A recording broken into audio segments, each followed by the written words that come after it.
Muy buenas tardes a todas y todos. Es un gusto para mí saludarles desde Santiago de Chile. Mi nombre es Lapando Flores.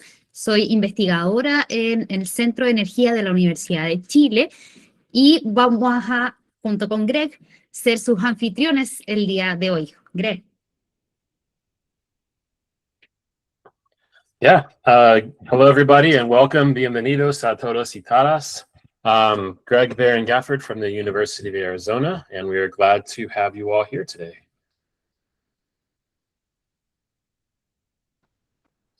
So today, go ahead, sorry. No hay problema, no hay problema. El día de hoy, entonces, nos congrega lo que es la simulación y modelación de sistemas agrivoltaicos. Tenemos a dos grandes expositores que nos van a acompañar. Tal como ustedes saben, este es el último de nuestros seminarios web de nuestro segundo ciclo de Agrivoltaicos sin Fronteras. Así que vamos a cerrar en grande con esta temática. ¿Quién tiene la presentación? Avanzamos entonces con la presentación, la siguiente. Muy bien. Este es un seminario bilingüe y por lo tanto tenemos presentaciones que se realizarán en español y en inglés. Por suerte tenemos la posibilidad de generar traducciones en tiempo real. Ya vamos a dar las indicaciones para que ustedes puedan activarlas en caso que no lo hayan podido hacer hasta ahora. Pero, por supuesto, la invitación acá es a poder dialogar en el idioma que mejor prefieran. ¿La siguiente?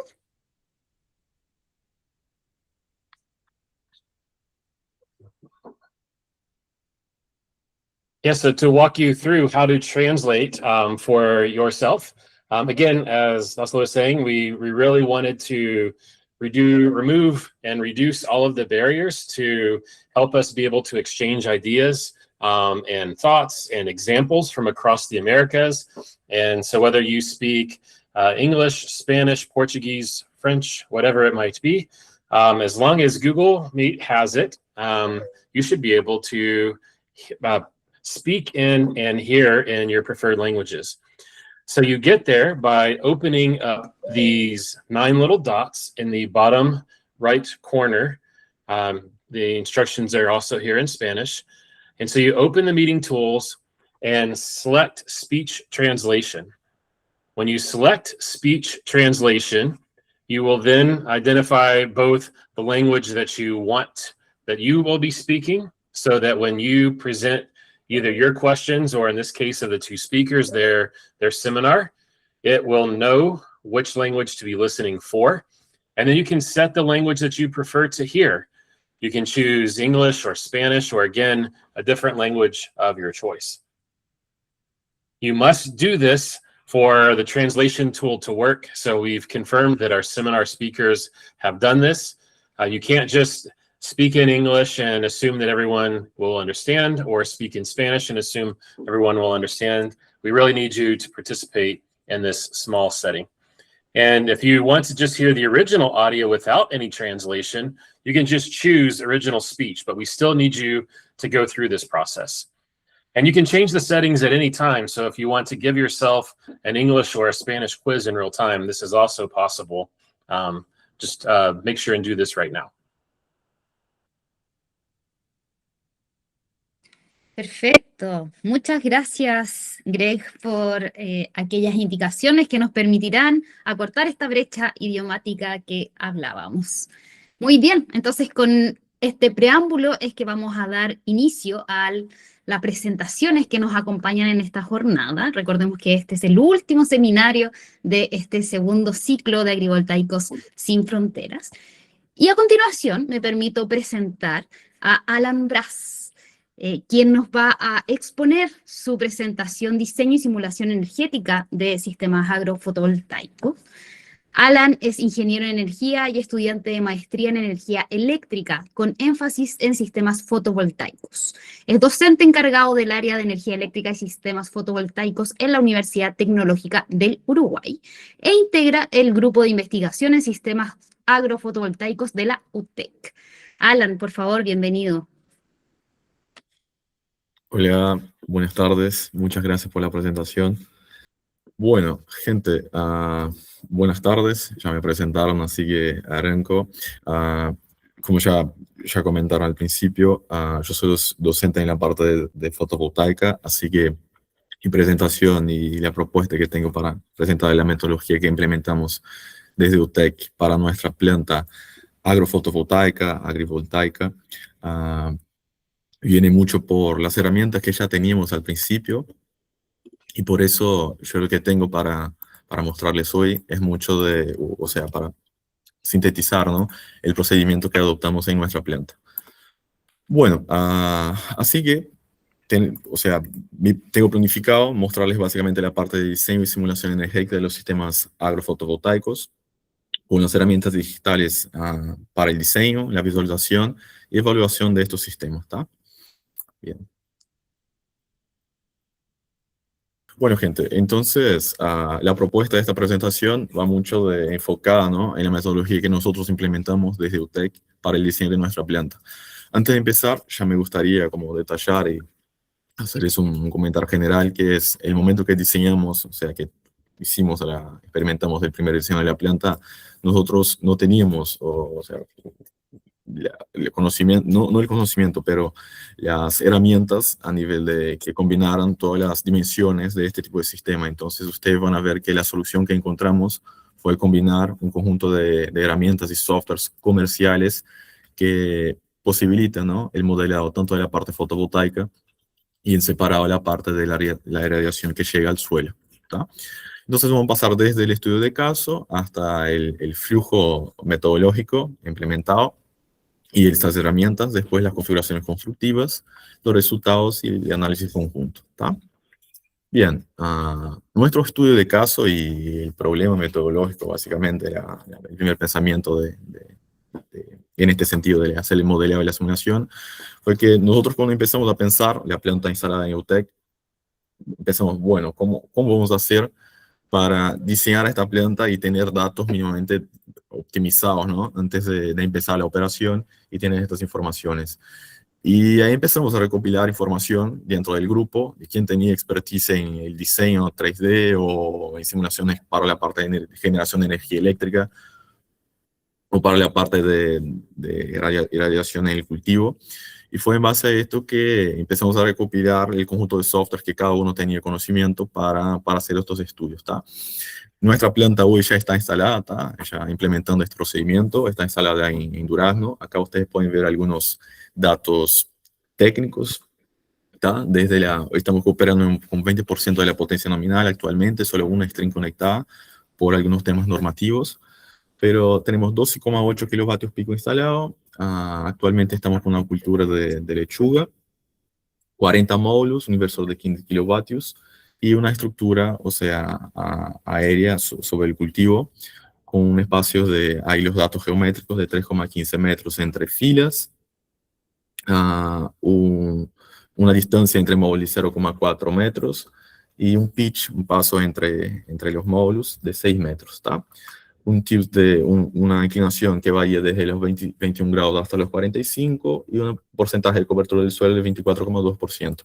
Yo sé que son muchos datos técnicos, pero lo que les quiero mostrar es básicamente que todo esto nosotros tuvimos que definir y simular al principio y evaluar mínimamente cuál era la configuración, ¿no?, adoptable, o sea, posible para nuestro caso, ¿está? Bien, pensando en esto, ¿cuál fue el proceso, o sea, el punto de arranque en este modelado o en este conjunto de especificaciones posibles? El principal problema que teníamos era, bueno, nosotros sabemos hacer el simulado de la parte fotovoltaica con un software llamado PVC, un software comercial, pero para la parte del cultivo, de la energía que llegaba al suelo, con el sombreado de los paneles, nos costaba mucho imaginar una herramienta que pudiera hacer este modelado. Entonces empezamos a recopilar informaciones y obvio, o sea, y también hacer la conexión, ¿no?, de las métricas eléctricas con las métricas del cultivo. Y fue ahí que llegamos a tres softwares, básicamente, que nos posibilitaron, la verdad, llegar a un modelo energético tanto para el eje o el dominio de análisis del sistema fotovoltaico como de la parte, o sea, de la radiación en el cultivo. Bueno, estas tres herramientas básicamente lo que hacen es una, que es el SketchUp. Nosotros lo utilizamos para hacer el modelado 3D de la planta, con los distintos escenarios evaluados, con las distintas densidades de módulos por fila, distintas inclinaciones, orientaciones.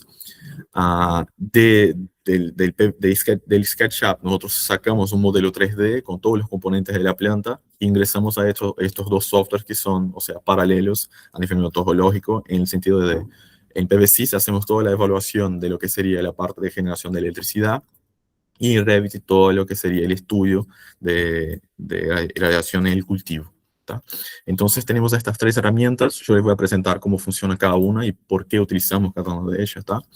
Y de vuelta, hoy en día ya existen algunas herramientas que les posibilitan hacer este análisis conjunto en desarrollo. ¿Tá?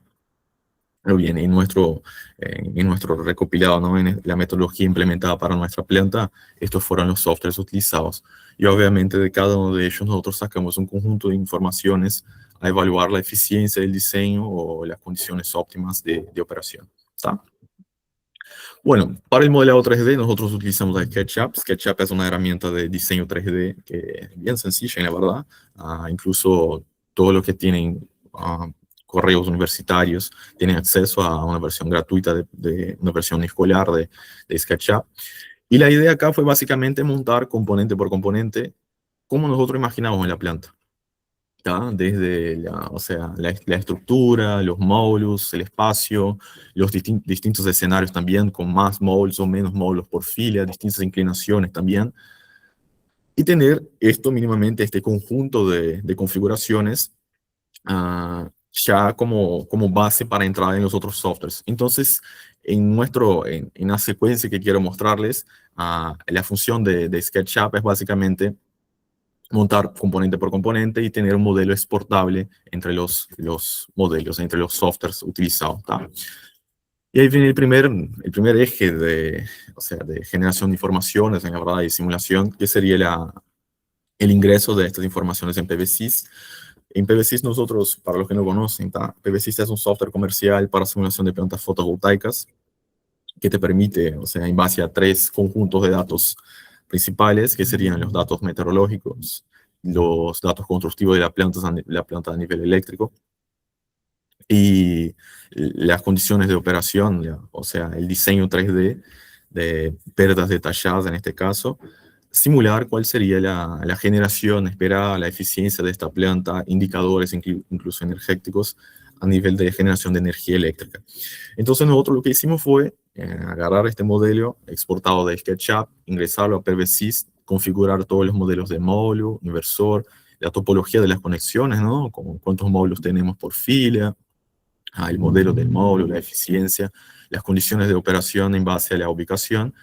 Y lo que va a hacer el software es básicamente agarrar estos datos meteorológicos, simular la dinámica solar para estas condiciones, hacer la transposición de las componentes de radiación al plan del cultivo, y ahí obtener básicamente los resultados de salida de energía generada, incluso series horarias de potencia operativa del sistema. Entonces, piensen que esto acá nos resolvió como una parte, ¿no? Una parte del problema que teníamos al principio en relación a la parte de generación de energía eléctrica. ¿Cuál es el tema? La principal ventaja, una de las ventajas que nos gustaría evaluar sería la parte del albedo del cultivo para situaciones, por ejemplo, de módulos bifaciales, la parte de la temperatura, el microclima generado bajo los módulos también. Entonces, hay un conjunto de especificaciones que en su momento, en el primer diseño de la planta, nosotros no teníamos cómo modelarlos, ¿tá? Y que solo pudimos modelar después de hacer la extracción de datos en campo, que es lo que estamos haciendo y les voy a mostrar al final, ¿tá? Bueno, definido esto para el eje de la parte de generación de energía, pasamos a la parte... Perdón que te interrumpa, Alan. ¿Puedes hablar un poco menos veloz? ¿Puedes hablar un poco más despacio para que la herramienta de traducción alcance a traducirte? Está bien, Gracias. perdón por eso. ¿Tá? Entonces, nuestra idea con el PVSys fue cerrar el eje de la parte de generación de energía eléctrica. ¿Tá? Bien, ya teníamos resuelto un subsistema por así decir, de la planta. Entonces nos faltaba la parte del cultivo y ahí fue que llegamos, ¿no? Encontramos una herramienta que es de la familia de Autodesk, que se llama Revit, que permite evaluar condiciones, hacer análisis energéticos en superficies utilizando los datos de la ubicación, los datos constructivos en 3D o sea, la ubicación del proyecto, y hace una cosa similar a PVSys en un sentido que sería, o sea, teniendo los datos de la ubicación y el conjunto de fórmulas que definen la posición del Sol en el cielo, empieza a calcular en simulaciones horarias o diarias, semanales, junta todo eso y nos puede montar, en la verdad, al final, cuál es la dinámica solar para esta ubicación y la proyección de la luz solar, ¿no? Bajo los paneles. Y fue ahí que encontramos la solución para la problemática del cultivo. Obvio, acá es un prediseño, o sea, fue la primera solución que encontramos para evaluar estas condiciones y cuantificar realmente el recurso que llegaba a los cultivos. Ahí ustedes pueden ver una simulación, está para el 1 de enero. Se pueden hacer simulaciones horarias, diarias, mensuales, anuales. Y bien, el procedimiento adoptado por el software es básicamente después de definir, o sea, de definir la ubicación del proyecto, de importar el diseño en 3D y orientar el proyecto, él te permite simular, o sea, distintos días del año, incluso un intervalo. Además de esto, de las gráficas, nos permite también exportar un mapeo del área evaluada en píxeles. En nuestro caso tenemos un área de 300 metros cuadrados de cultivo, que es lo que está acá, y ahí el software subdividió el área en básicamente 1300 píxeles, que nos da más o menos 20 centímetros cada píxel, ¿tá? Y obviamente para mapear esto y tener valores, nos conviene, ¿no? Sacar estas informaciones y juntarlas, por ejemplo, en una grilla 2D para entender cuál es la dinámica y los puntos más afectados. Bien. Las configuraciones que nosotros estuvimos evaluando, desde los 21 grados de inclinación hasta los 45. ¿Por qué esto? Porque la estructura utilizada en nuestro sistema tiene esta posibilidad de ajuste de inclinación. No es un sistema de seguimiento solar, pero sí se puede ajustar estático, por ejemplo, para optimizar para una estación. Las otras condiciones que evaluamos fueron con distintas densidades de módulos, ¿tá? Por ejemplo, de 6, 8 y 10 módulos por fila, ¿tá? Y de ahí empezamos a evaluar algunas métricas extraídas de cada software, que es lo que les voy a mostrar ahora, ¿tá? Sintetizando, tenemos 75 configuraciones para evaluar tanto el eje eléctrico, de generación de energía eléctrica, cuanto el eje de la distribución de la radiación en el cultivo, y encontrar algún compromiso entre estos dos escenarios. Bueno, acá básicamente las métricas y los resultados obtenidos para cada uno. El PVSys, tanto los datos de generación de energía anual, lo specific use, o sea, el indicador de kilovatio hora por kilovatio pico instalado, el performance ratio, el PR en la verdad de la usina, que es básicamente la eficiencia. Son algunas de las métricas obtenidas. Y para la parte del cultivo, la distribución de la radiación en el cultivo y los cálculos que podemos hacer en base a esto, también los indicadores que podemos sacar, ¿tá? Ahí yo les voy a mostrar ya los resultados obtenidos, por ejemplo, desde el eje de PVSys, la energía anual. En esta tabla están sintetizadas todos los valores obtenidos, ¿tá? Incluso una cosa que nos llamó la atención, pero ya era esperada, es que en nuestro caso el specific use de la relación de kilovatio hora por kilovatio pico instalado nos dio un poco mejor para el escenario de 8 módulos por fila, pero esto mucho más a nivel eléctrico que a nivel operativo y condiciones instaladas, porque como yo les comentaba al principio, en este caso estamos simulando con los datos estándares de PVSys, entonces las ventajas del sistema agrivoltaico todavía no están implementados.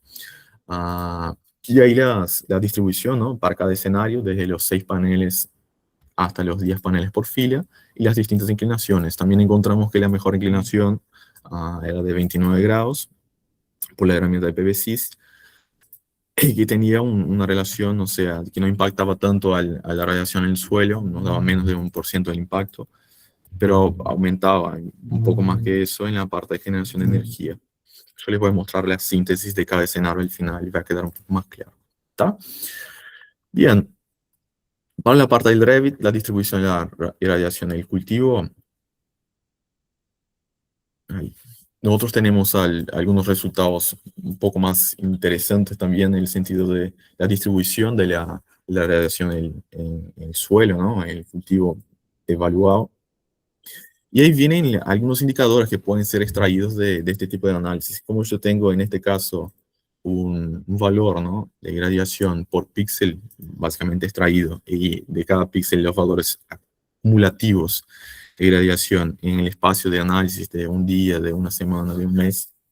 Yo puedo empezar a extraer, por ejemplo, valores promedios de irradiación en el suelo o valores relativos correlacionando, por ejemplo, con un espacio de control, con ya un área de referencia, que en nuestro caso está adelante del sistema. O sea, nuestro sistema es como si fuera un rectángulo, y la parte que está bajo paneles es 50% del rectángulo, y los otros 50% son la parte de control que no están bajo paneles, para saber, ¿no?, cuál fue la reducción de irradiación en la parte que tenían los módulos. La heterogeneidad espacial también de la muestra, o sea, vamos a básicamente evaluar cómo están distribuidos, ¿no?, los puntos. Si tengo mucha variabilidad, quiere decir que hay puntos en la muestra que están mucho más afectados. Como ustedes pueden ver por acá, por ejemplo, tenemos píxeles mucho más afectados por el sombreado, justo en la parte cercana donde están los módulos. Nosotros ya imaginábamos que iba a pasar esto, obvio, pero no teníamos cómo cuantificar y evaluar esta distribución, y ahora sí teníamos, ¿tá? Lo que ustedes ven acá arriba de cada eje es básicamente el primer día de cada estación. Para primavera pusimos el 22 por un problema en los datos obtenidos para el día 21. Y acá la diferencia para cada uno de los escenarios evaluados, ¿tá? Bien, un punto importante es que nosotros evaluamos y encontramos los puntos críticos del sombreado. Hicimos esta comparación con las estaciones, pero una cosa un cuidado interpretativo que debemos tener en este sentido es que acá estamos evaluando valores de irradiación, o sea, global en el plan, y no irradiación fotosintéticamente activa para estos escenarios. Entonces, el paso de validación, o sea, en la instalación de sensores par, para evaluar el recurso que realmente llega en el cultivo y validar estas informaciones, ¿no?, y subir de vuelta el software y hacer esta simulación nuevamente, es esencial, ¿tá? Que es la etapa en que estamos ahora. Bien, básicamente una síntesis de los escenarios evaluados y cuáles son las salidas, o sea, juntando las métricas de cada software, llegamos a 3 escenarios básicos, por lo definido, o sea, un escenario orientado a la producción de energía, un escenario de compromiso entre las dos métricas, y un escenario un poco más, o sea, orientado a la radiación, valores más altos de irradiación en el cultivo. Y bien, en base a esto adoptamos el valor, o sea, la configuración intermedia, y obvio, ¿no? Obvio, si tuviéramos, por ejemplo, 10, 20, 30 escenarios más, probablemente estos escenarios de compromiso serían, o sea, más significativos. Y ahí viene la importancia también de extraer, ¿no?, o sea, las métricas operativas y utilizar, ¿no?, el máximo de datos medidos del sitio. Una cosa que me olvidé de comentar en la parte de simulación es que estas simulaciones fueron hechas, por ejemplo, en PVSys y en Revit con base a datos satelitales, y en el caso de Revit, Revit te brinda la opción de seleccionar las estaciones meteorológicas que quieres utilizar como referencia. En nuestro caso, la estación meteorológica más cerca está en 4,8 kilómetros, que es la de un aeropuerto que tenemos ahí cercano, ¿tá? Bien, y ahí los resultados, bueno, ustedes ya pueden mirar, por ejemplo, que el resultado intermedio tenemos menos pérdidas eléctricas, como yo les comentaba al principio, por un tema realmente de sobrecarga del inversor, y la distribución intermedia, o sea, del sombreado, el cultivo, ¿tá? Por último, básicamente una observación metodológica. Yo entiendo que existen muchas limitaciones a nivel de esta proposición, de esta secuencia que seguimos, Pero imaginen que fue nuestro punto de arranque realmente de evaluar distintos escenarios y encontrar algo que pudiera mínimamente ser, o sea, implementable al principio, evaluar estas métricas y en base a cualquier otro resultado, ¿no? La validación de estos resultados en campo, hacer ajustes, por ejemplo, en la inclinación del sistema y obviamente extraer otras métricas. Bueno, dejé acá también una parte de la interpretación integrada. Hoy ya existen, o sea, a nivel bibliográfico, indicadores, ¿no? Que combinan las métricas, tanto energéticas de la parte de generación de energía cuanto del cultivo. Uno de ellos es el factor de productividad del suelo, que compara básicamente que integra en la verdad en un único indicador toda la parte de generación de energía con la parte de radiación fotosintéticamente activa para la región del cultivo. En este caso nosotros no tenemos el valor del par, pero, o sea, tenemos como calcular por lo menos un indicador próximo a esto, a saber, ¿no? Los impactos entre la energía y que llega que producido por los módulos y lo que realmente está, o sea, llegando al cultivo. Algunos datos comentarios de complementación del estudio, ¿no? Lo ideal es que después de tener estos datos operativos, por ejemplo, de albedo, del microclima generado, temperaturas, ingresar de vuelta al software, por ejemplo, a PVSys, y evaluar nuevamente la operación de la planta, a comprobar y realmente sacar las métricas, por ejemplo, la mejora de las condiciones operativas, la eficiencia del sistema, por la disminución de pérdidas térmicas, que es lo que se espera, ¿no? Y los datos de albedo, porque en caso de plantas que utilizan módulos bifaciales, el albedo generado por el cultivo también va a influenciar y generar una ganancia a la planta, ¿tá? Un otro comentario es que a nivel de métrica económica, para evaluar distintas configuraciones, distintos diseños, una métrica interesante también es el valor del costo nivelado de energía eléctrica, que utilizando los datos de PVSys y los datos obtenidos de los costos de los materiales, puedes extraer y utilizar también como una métrica de diseño. Por último, un comentario, ¿no? Personal y desde el grupo, la dificultad que fue en su momento pensar extraer estos datos de distintos softwares para llegar a las configuraciones de diseño integrado. Yo ya imagino, ¿no? Que incluso alguien que está escuchando esta charla ya está pensando, ya está desarrollando, ya lo tiene desarrollado. Por ejemplo, nosotros tuvimos una charla con Fraunhofer y ellos nos comentaron que estaban desarrollando un software para este análisis conjunto, ¿no? A nivel agrovoltaico. Yo les puedo, o sea, hablar por experiencia propia. Es un desafío, es algo que necesita atención y necesita métricas que sean conjuntas, ¿tá? Que sean, o sea, que integren los dos componentes y que permitan, o sea, con un mismo modelo 3D, evaluar los distintos escenarios y el impacto, tanto a nivel eléctrico, de generación eléctrica, cuanto en el cultivo, ¿tá? Dejé acá las principales referencias en el sentido de simulación y métricas de evaluación de los sistemas. Y es básicamente esto. Muchísimas gracias. Muchísimas gracias, Allan, por tu presentación. A continuación, entonces, vamos a dejar un espacio para resolver algunas preguntas, algunas reflexiones que surjan desde el público, desde las personas asistentes. Aquí tenemos una pregunta en el chat de Juan Omar, que no sé si quisiera, Juan, tomar el micrófono. Siéntete libre de hacerlo si así lo quisieras. Si no, la puedo leer directamente yo.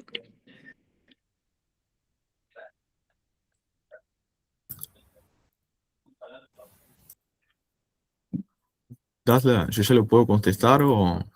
Sí, la voy a leer entonces, la leeré. Es pregunta sobre la altura, dice. La altura de 3.15 metros se definió con relación a un cultivo en específico o es el resultado de simular diferentes alturas con base al rendimiento del sistema fotovoltaico? Bien. Juan, en este caso nosotros ya entramos al al bloque de simulaciones especificando el 3,15. O sea, ya teníamos definido que íbamos a utilizar un sistema, o sea, aéreo por encima de los cultivos. Ya empezamos con este dato de entrada, pero obvio, o sea, en base a lo que definimos como secuencia, se podría evaluar el impacto también. E incluso hoy en día, un poco facilitado esto también, porque la herramienta que utilizamos para la parte eléctrica, el PV6, hoy en día tiene una parte de API, simulaciones avanzadas, que te permite simular distintos escenarios y los impactos que tiene, por ejemplo, en la generación de energía, en la eficiencia del sistema, y generar realmente un mapa de condiciones, o sea, desde el más eficiente al menos eficiente a nivel eléctrico y de pérdidas térmicas. Y si quieres comprobar, ¿no? Si ya tienes un sistema instalado y quieres evaluar si los cambios de este sistema y todo eso, las variables que pide de entrada PV6 para hacer este tipo de evaluación son radiación global en el plano horizontal, temperatura y velocidad del viento, la ubicación. Entonces, estos efectos, o sea, por la altura, el viento, del microclima generado por los cultivos y todo eso, también se podrían evaluar en base a esta secuencia, ¿tá? Muy bien, Alan. Muchas gracias. ¿Alguien más quisiera hacer alguna pregunta, alguna reflexión?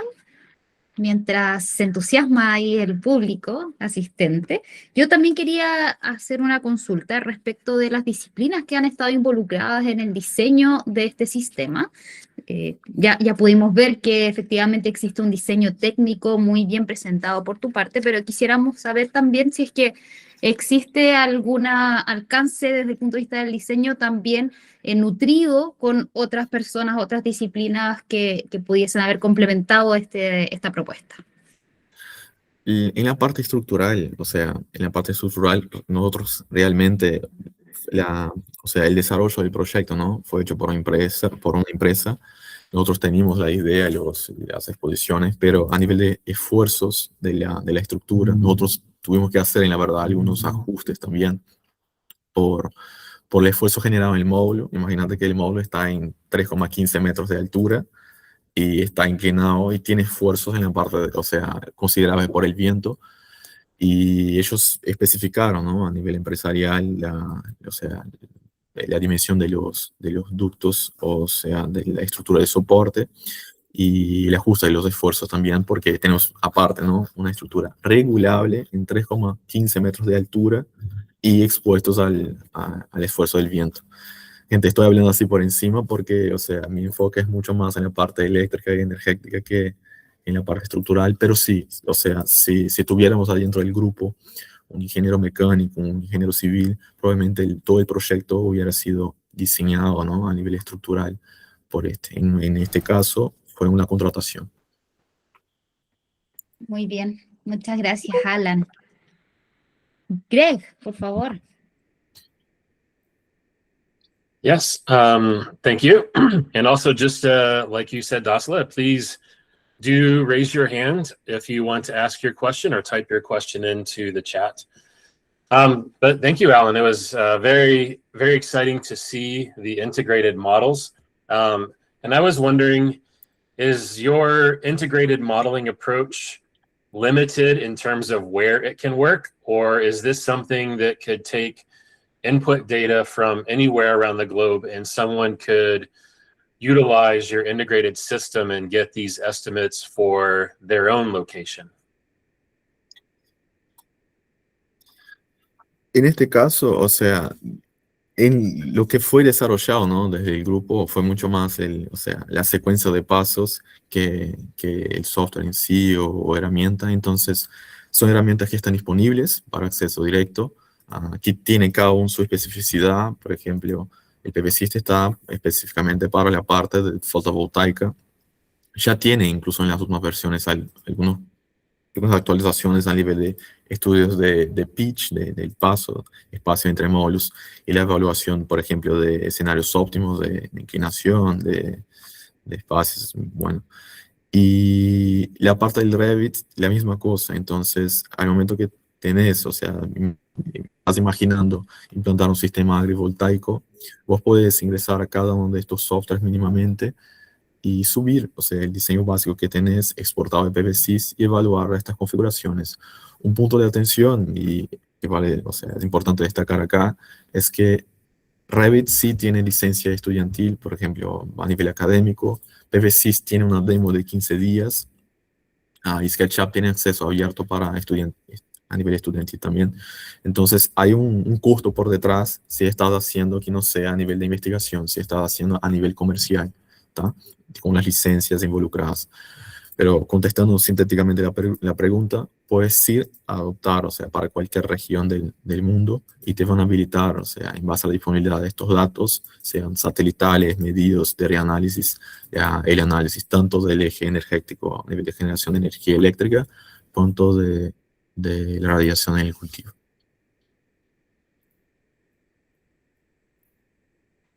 Muy bien, muchas gracias, Alan. Perfecto, entonces si es que estamos ya cubiertas todas las preguntas, podemos avanzar a darle continuidad a nuestro seminario. Y para eso me voy a permitir darle la palabra nuevamente a Greg, quien va a introducir a nuestro siguiente expositor.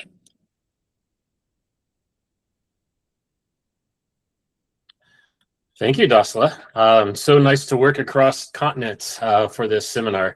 And I did see someone else turn on their camera, maybe to ask a question. So either put it in the chat or save it for after Mario speaks. But next we will hear from Dr. Mario Guevara. He's a senior researcher at the Geoscience Institute of the National Autonomous University of Mexico, or UNAM. He holds a PhD in plant and soil sciences from the University of Delaware here in the United States, with postdoctoral research experience in digital agronomy from the U.S. Department of Agriculture. It's hosted at the University of California, Riverside. And Dr. Guevara is a globally recognized researcher specializing in digital soil mapping and spatial statistics applied to earth science, published extensively in top-tier journals, and mentoring graduate students and undergraduates in these places too. And what is a nice complement to what we just heard from Allan is that Mario's focus on data science frameworks and geostatistics and machine learning, spatiotemporal soil properties such as salinity and nutrient dynamics and organic carbon sequestration kind of bridges this gap between open data science, sustainable land management, and the cutting edge of science in modeling and agrivoltaics situations. So we're very excited to hear from you. So please give us your presentation, Dr. Mario Guevara. Thank you very much, Greg, and thank you to the Agrivoltaics initiative for this invitation. I'm very happy to be here sharing with you this presentation about integrating digital soil mapping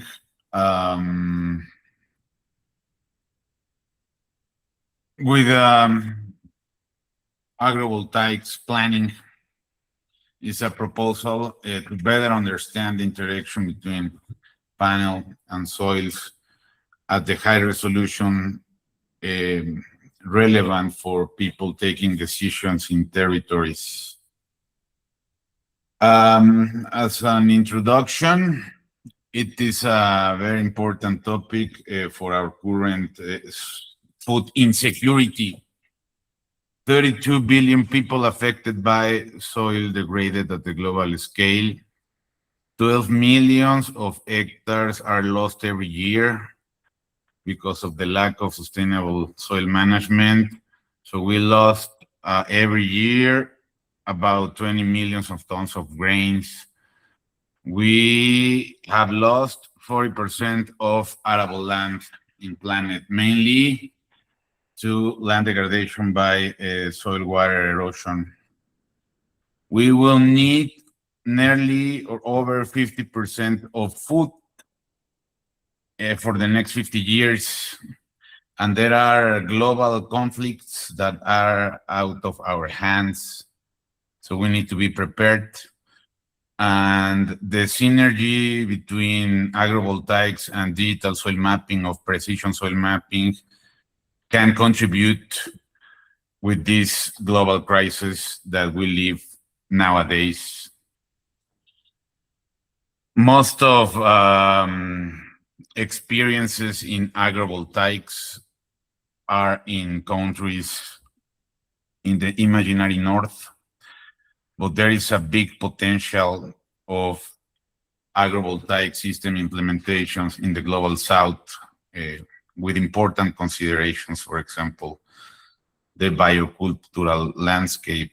This is a synthesis that I'm showing of 52 studies illustrating the dominance of stilt mounted against groundhouse mounted and interspread PV arrays, the dominance of static panels, but we don't know nothing about the efforts in the global south. So that's why I applaud this type of webinars to also bridging the gap of English speaking science and Spanish or Portuguese or any other local language, because in local languages we also produce very important science to contribute to the state of the art. For example, in agrivoltaics, we see in literature an increased interest emerging from bibliographic reviews on agrivoltaic systems. We see a positive trend in the number of papers that are publishing every year about agricultural sustainability and the role of AV systems in sustainable land management. And there is also an increased trend of publication describing livestock voltaics, crop-based agrivoltaics, aquavoltaics, and zoovoltaics. But in the light of the financial attraction of this phenomenon, investors should be very aware that soil condition and capacity as the basis of soil functioning for food production should be considered, particularly in countries below the imaginary north. Condition and capacity of soils are two very important dimensions of soil security.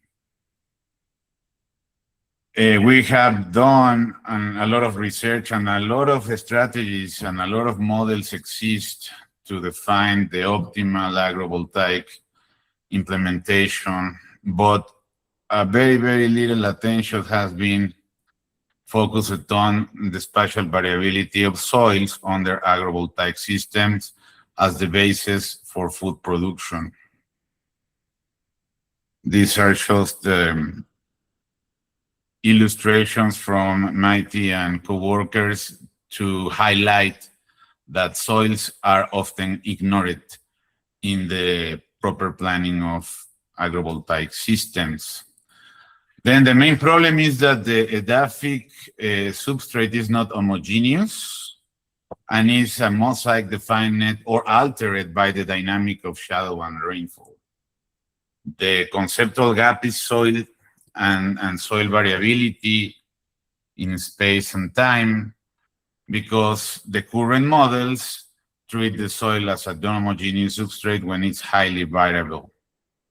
Then how can we move from a unique recipe for all the plot to a strategy of management, soil management precision that really takes account the variability of soils as the basis of ecological sustainability? The plots show a simulated profile of soil depth, illustrating how soil depth has an important influence as a restrictive area and also as the soil volume that is required for nutrient cycling under ideal conditions of soil moisture. Probably soil moisture is the main driving of the soil forming environment. And this is where digital soil mapping takes a part, because measuring soils in space and then bringing soil samples to lab and then analyzing in lab and characterizing the spatial variability of soils is very expensive and time consuming. And that is why we need to rely on models that are devoted to describe the spatial variability of soils, but not selling these models as black boxes, but following always a conceptual model. Digital soil mapping is a branch of soil cartography, computer-assisted branch of soil cartography, but is fully rooted in the classical works and ideas of soil genesis and soil formation from the Russian school. in the 19th century that were popularized in Occident decades after by the American school. Digital soil mapping has the main foundation of a soil property for a specific place can be predicted as a function of a deterministic model fed by information about the soil forming environment plus an error term that can have a spatial structure and then a second error term that is pure noise. Digital soil mapping is the product of these ideas of soil forming factors and soil processes driven by sorry. There are three main papers in history of digital soil mapping that were useful to formalize this reference framework. One by the American school, one by a thesis, a PhD thesis in Europe, and the Australian school in the same year, 2023. These three papers highlight the relevance of digital soil mapping to characterize in spatial and temporal terms the variability of an area of interest by the mean of soil inference systems.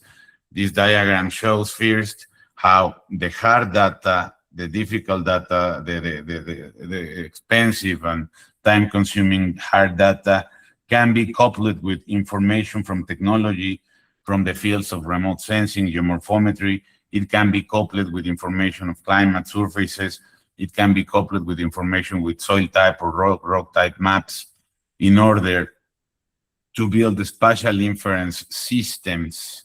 The main idea of spatial inference system is to use models and validate models to predict for the entire plot the spatial variability of soil traits that have a direct impact in plant production and in food production. In this case, we are seeing maps of soil salinity represented by electrical conductivity in a digital fashion. So a digital soil map is always coupled with a report of accuracy assessment and with a report of model-based uncertainty as the basis to enable soil monitoring systems. So digital soil mapping is appealing to tackle the challenge of soil spatial variability across large territories. And this is very important because soil's characterization is expensive and time-consuming. And for countries such as Mexico or countries below the global south, is not only the biophysical capacity or condition of soils to produce food or to regulate cycles. Also, we need to integrate connectivity and codification as two dimensions of soil security to represent the social subsystem of soil. The connectivity is related to that direct relationship between the soil and the persons or people who is administrating the soil. And then the codification is how soil is reflected in the current laws and the legislation and what is the role of soils in the federal agenda and the interpretation of the law. These are two main dimensions of soil security that should be considered also. And then the main advantage of digital soil mapping is that allows us to develop monitoring, reporting, and verification systems, for example, appealing to the people interested in carbon markets across large geographical areas, because we cannot go and sample soils at every corner of our area of interest, particularly if this area is a big territory. So we need to rely on models to enable a monitoring system across agrivoltaics, and we can learn a lot from the fever of carbon markets and the lessons from mapping, reporting, and verification systems focused on soil organic carbon stocks, where short-term experiments, long-term experiments, and activity data play a fundamental role to develop realistic models that allow us to forecast the efficiency of an agrivoltaic investment for a different periods of time. Then we need to trust in models because we cannot sample every corner, and then the state of the art of models takes us to these fields of AI and emerging science, with the central question of how the human brain works, and machine learning, a branch of statistics, a computer branch of statistics. The main message here is that it's not a task of a modeler, it's not a task of a data scientist, is a task of us as soil scientists or us as agronomists to understand the potential of state-of-the-art in modeling for stopping selling this approach as a black box, because it is not a black box. So the fundamental idea of Jenny describing the soil as a function of soil forming factors, it was never meant to solve a regression puzzle, right? Regardless of the existence of novel statistical approaches or novel approaches to analyze the data, for example, neural networks, we need to follow a conceptual model, and we need to stop selling the use of these models, the use of these approaches as black boxes, because they are not. For example, the perceptron is the main idea behind neural networks from the late 40s and 50s, and it is a very deterministic idea trying to represent our reaction to the environment or environmental variables that reach our body exactly in the same moment, no? That is why this integration, inner integration of multiple variables and an activation function can be a similar analogy to a real neuron in our brains. So we need to learn that data science is a branch of statistics as geostatistics, and geostatistics and machine learning are two branches of statistics that have been very important in the state of the art of soil cartography and digital soil mapping. We need to understand that at the very end, there are two cultures of statistical modeling, one that follows hypotheses, the other that leaves the relationship between the response variable and explanatory variables as unknown. We leave the computer to help us to take decisions and to get conclusions from the data, and that is okay, and there is no better culture than another. We need to just be aware that there are many machine learning and modeling possibilities, and we need to understand the general language for us to better communicate with data scientists, with modelers, as a transdisciplinary exercise. Machine learning is a branch of statistics, and it has many families. Probably the most common problems in statistics are unsupervised problems, where we want to just to understand patterns of relationships among variables, or supervised problems where we want to predict one response variable as a function of a set of explanatory variables. But there are many other families with different purposes in statistical learning. For example, the game theory, reinforcing learning, is a branch of machine learning based on penalizations and rewards. All the video games and Mario Bros and similar, they have these statistics behind. Neural networks is another type of resampling data to get to a different architecture of resampling the data to analyze and learn systems and to create a new knowledge based on previous synthesis. Large language models such as GPT, Gemini are part of this branch, and ensemble methods is just a new paradigm devoted to combine more or than one modeling possibilities, with the principle that more than one will have a better solution than a single model. Anyway, there is a lot of possibilities, so we need to talk more with data sciences, with the AI people, to better understand that there is a very important algorithmic blindness, and that the computers cannot are not able of that ecological abduction, that spark that is needed to build new hypotheses. So the proposal is to merge pedo-algorithmic a culture that takes advantage of machine learning, but does not fall in the black box trap. No free lunch theorem exists, no silver bullet exists, and that is why it's very important for us as earth scientists or agronomists to understand the many possibilities of statistics for the advance of science. One interesting example about this, the algorithmic blindness is related to soil carbon. For example, the IPCC assumes a 0.30 centimeters as a standard soil depth. So they base all the public policy on soil carbon data. Carbon, for those that don't know, is the most important carbon reservoir, stable. So it has important implications in climate change mitigation and adaptation.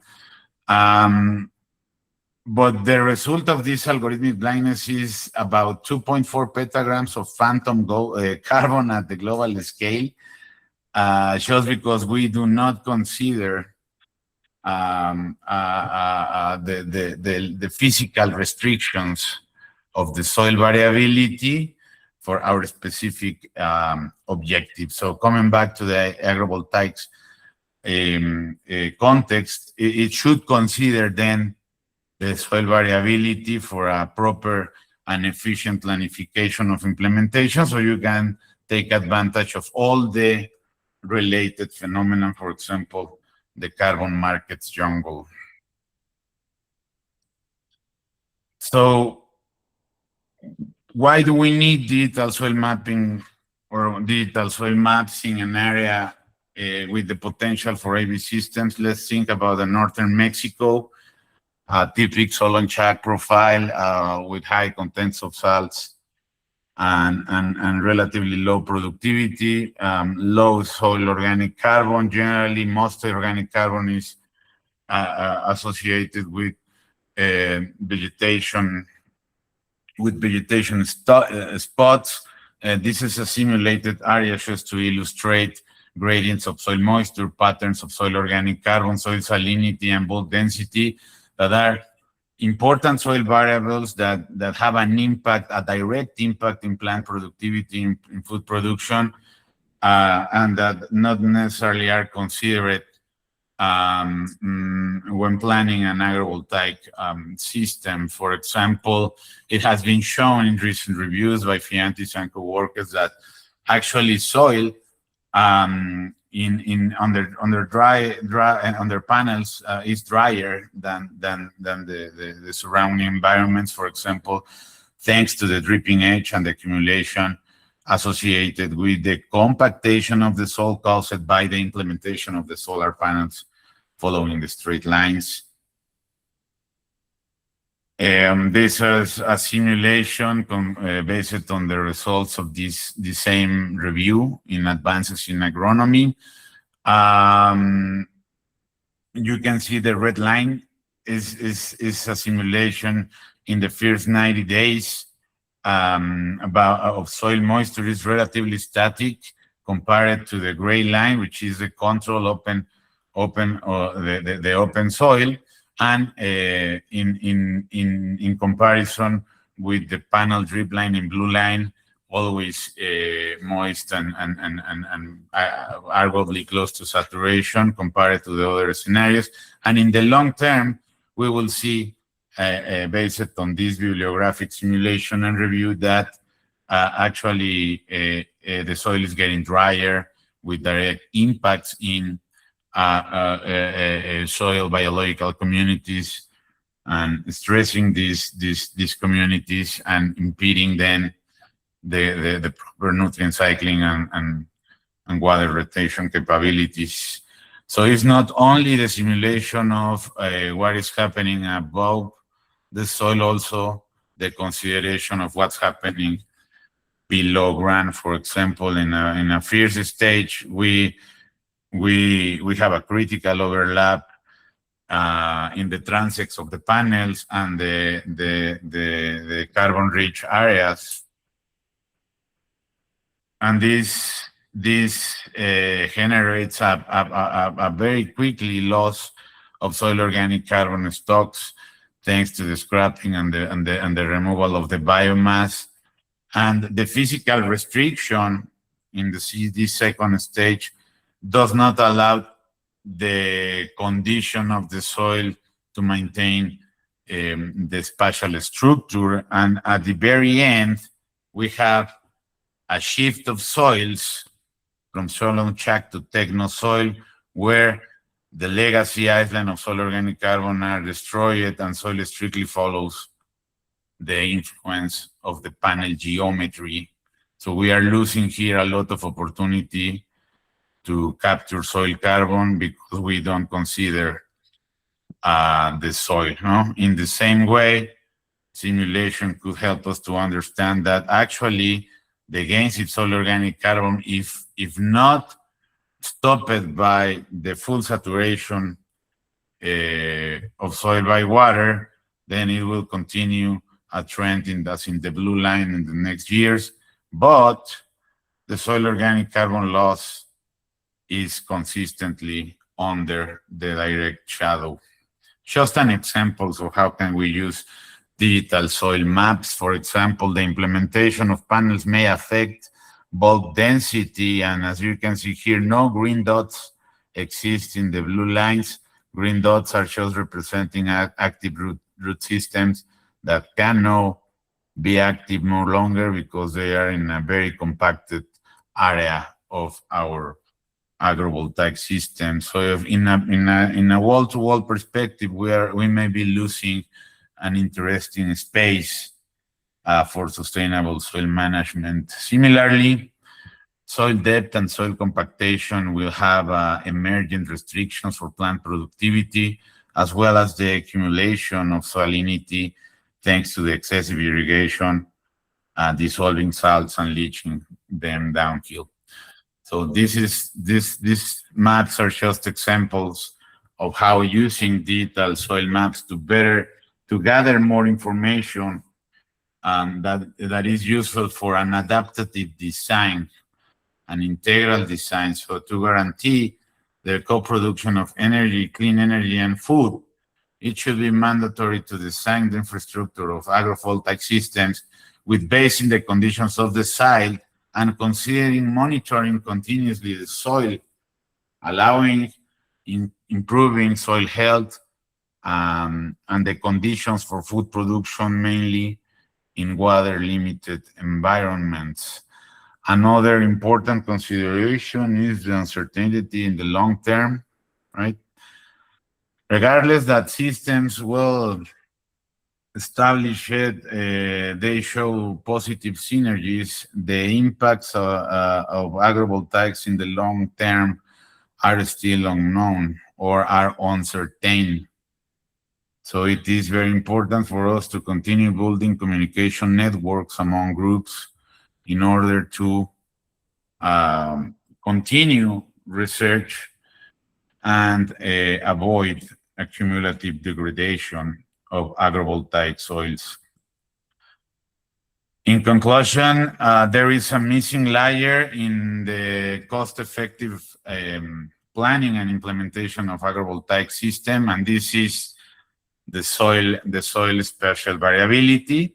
So there is a very, very interesting opportunity to combine experiences and to incorporate digital soil mapping in agrivoltaics modeling for a more productive and resilient system with positive implications in soil health, water dynamics, nutrient cycling, and crop fitness.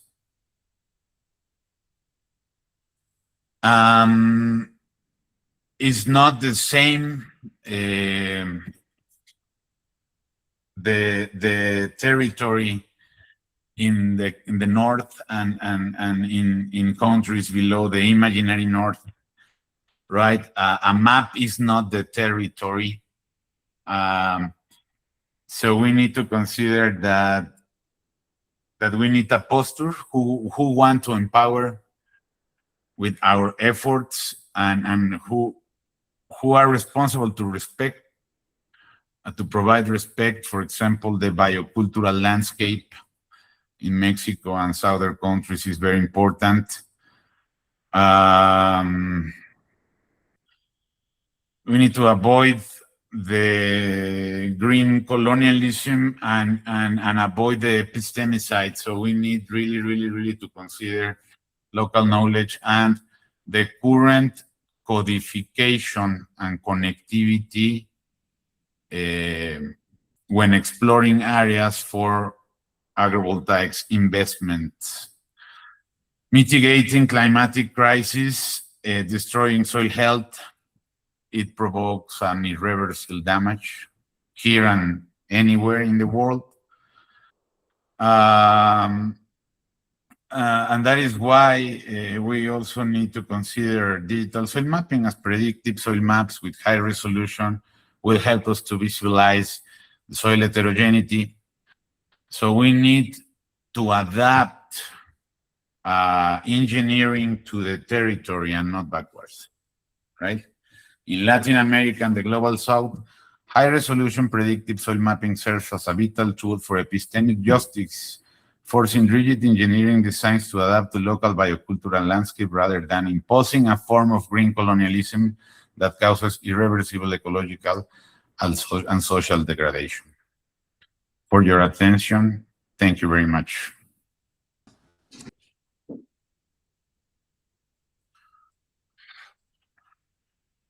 Many thanks. Muchas gracias, Mario. Today has been a really nice complement to other talks in the seminar series, both being such interesting spatial scales and integrated modeling brings together many themes, and so does your note on just knowledge justice. So thank you for all of this. Like before, please continue to type your questions into the comments, or even better, because you can speak in English or Spanish and ask your question and it will be translated. Please go ahead and raise your hand and ask a question. I'll start just as you're finishing getting your questions ready. I appreciate you talking about soils, because soils are often under-recognized for their contribution to the food that we eat, but also to the heterogeneity that is out there on the landscape. And thinking between what you presented, Mario, and what we heard from Allan before, it made me think about the rapid metrics of light that Allan was modeling, with the slower metrics of like soil moisture, or even slower metrics of soil texture or soil organic carbon. And so I'm wondering, Mario, as you see what Allan has been able to produce and these tools that are becoming more available around the globe, how do you think, or how ready are you, or how much do you think about these different flashy dynamics versus these slow-moving dynamics? And is there a way that modeling brings these together, or am I overcomplicating things? No, I feel that you're visualizing an unprecedented opportunity for collaboration. I mean, soils can be very dynamic. For example, soil salinity can change drastically from one day to another, day after a heavy rain, or soil moisture can disappear very fast with the soil exposed directly to the soil sunlight. But I feel that you're visualizing the mandatory synergy that we need for boosting or capacity of cost-effective agrivoltaics systems. Yes, that's my main proposition, that soils, considering soil variability and its changes in time, it may be a very important piece of information that you guys need to better decide which plants, to better decide which corners of the plot, to better decide which technology is best, and so on. Does that answer your question, Greg? Yes, very well. And I think you're right that we will talk at the end of the seminar, probably from Christine or Marcia, about how to use this network to build collaboration. But I think you're absolutely right. I was talking to Christian Duprat, another very big agrivoltaics leader, a couple of weeks ago, and he was saying at a summer school we were at, you can model agrivoltaics now. And I said, I respectfully disagree. Like Allan is showing, you can really nicely model the microclimate and the light environment. And maybe you can model for things like lettuce, lechuga, that has like where the entire biomass is the food product. But I feel like we have seen so many instances where we don't account for soils in terms of spatial variation, but also in terms of the plant responses in this dynamic light environment. It's a very big gap, and I think lots of people could fill this gap, but in this network we have 500 people who are interested in talking together, so maybe this network can provide an opportunity for filling that call that you're mentioning, Mario. Totally right. The time is right now, and I mean, if we are seeing this in a TRL, like how the maturity level of how is technological readiness levels, you're familiar with those? Well, digital soil mapping is not in an experimental thing. It's fully operational at the point that national agencies are now adopting digital soil mapping for soil inventories at the national scale and so on. And so the time is right. The technology is available. The state of the art is what is suggesting. So I guess that we should apply the next call available. Nice. Perfecto. Marcia, you had your hand first, so please speak your question and it'll translate it for us if we need it. Ok, sí, voy a preguntar en español. Mario, muchas gracias por la presentación, está buenísima, muy interesante. Y tenía una pregunta respecto de los mapas que realizan. En general, en la literatura que he revisado y en nuestra propia experiencia en Chile, existe una heterogeneidad súper grande respecto del impacto de los paneles en el suelo. Es decir, debajo de los paneles hay mayor contenido de agua, incluso mayor materia orgánica, pero entre paneles, ¿verdad? En la línea que está entre medio de los paneles es todo lo contrario, incluso hay menor contenido de agua que en el control que está afuera, ¿verdad? Y menor materia orgánica es lo que hemos visto acá en Chile y lo que he leído. También hay resultados contradictorios, pero en general es así. Entonces, cuando se hacen mapas y uno quiere mostrar el impacto de los paneles en el suelo, ¿cómo se maneja esta heterogeneidad? ¿Qué se dice finalmente, no? ¿Estos paneles aumentan el contenido de agua del suelo? O sea, o mantienen más bien la humedad, aumentan la materia orgánica o el carbono, o no, o es al revés. ¿Cómo se explica? ¿O cómo se puede, en el fondo, transmitir esta información cuando uno quiere aportar a la política pública, por ejemplo? That's a very interesting question. The question is how to consider the agrivoltaic system characteristics, impacts in the soil, and how to characterize them, more or less. First of all, I will share with you and the group in the chat the paper of Fiantis et al., a very important revision from my perspective in the agrivoltaic topics. Of Fiantis et al., impacts of agrivoltaic systems on soil properties and pedogenesis.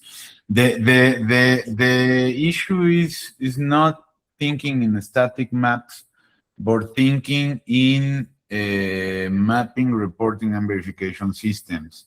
So you have a baseline, and of course you cannot measure every corner of the plot. So you use digital soil mapping to create a time zero. Then you, with the digital soil mapping, you have important information to decide where and how to implement your agrivoltaic system.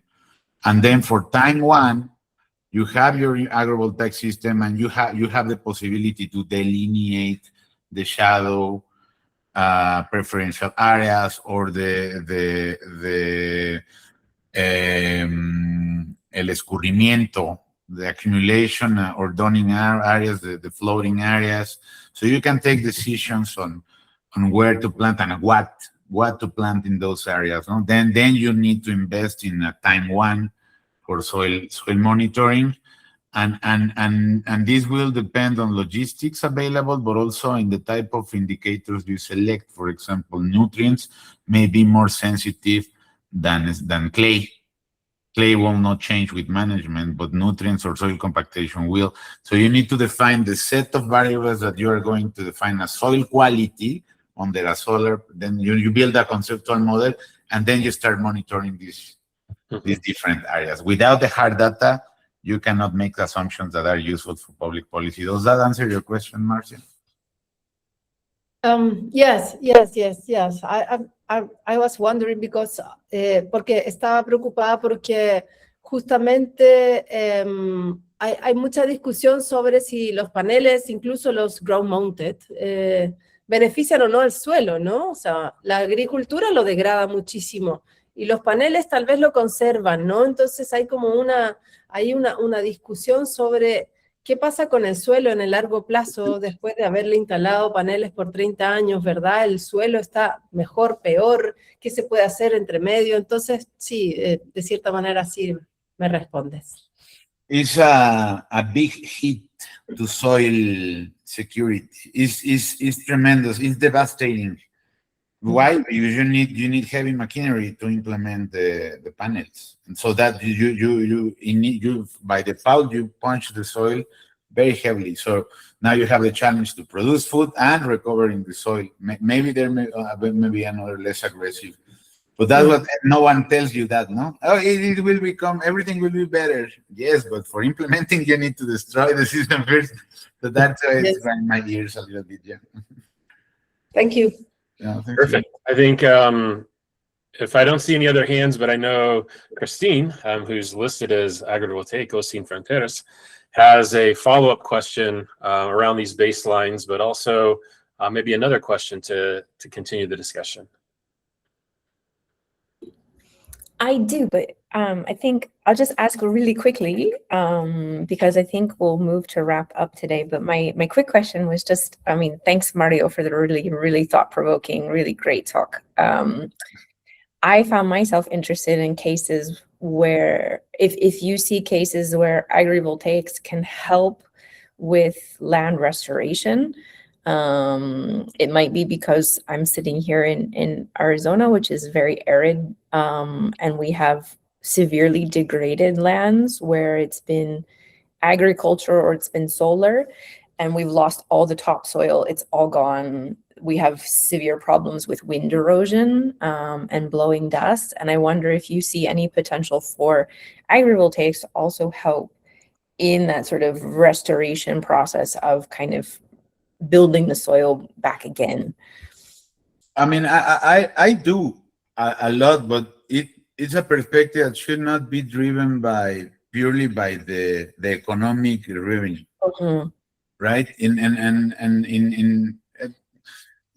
For example, soil organic carbon in those environments is not important. Is very important, not because it's a lot of carbon, but because it is a very thin layer. So you lost that carbon, you will expose the carbonate rock to the surface, and you will have a very strong source of CO2 emissions because the dissolution of the rock material. So the ecological perspective and the biocultural landscape, if it's the case, should drive decisions. But of course I do, for example, or mainly in those very arid or limited environments where agrivoltaics may provoke shadow, of course they will have positive impacts. But considering, for example, the density of panels, the capacity of the soil, yeah. Does that answer your question? I'm sorry, because it's a difficult question too.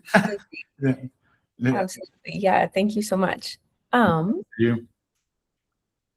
Do you want me to share, Greg? Yeah, sure, go for it. While you're pulling them up, just so great to hear from Allan and Mario, and thank you for offering to speak in English, Mario. I know you're very capable, but you were kind enough to speak outside of the language of the country you're in right now to have this balance. And thank you both for your messages. Thank you to Dasla for helping lead today's conversation, and handing it over to more of our leadership team with Marcia and Christine. Gracias, Greg. Gracias, Mario y Alan. Bueno, estamos en la última sesión de nuestra segunda serie y queríamos hacer una breve recapitulación de lo que han sido estas dos series.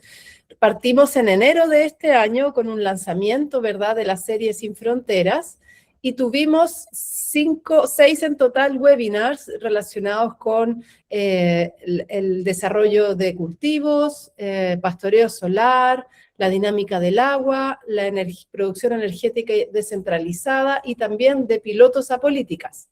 Eso fue entre enero y marzo. Y luego la siguiente, Christine, the next one, please, Christine.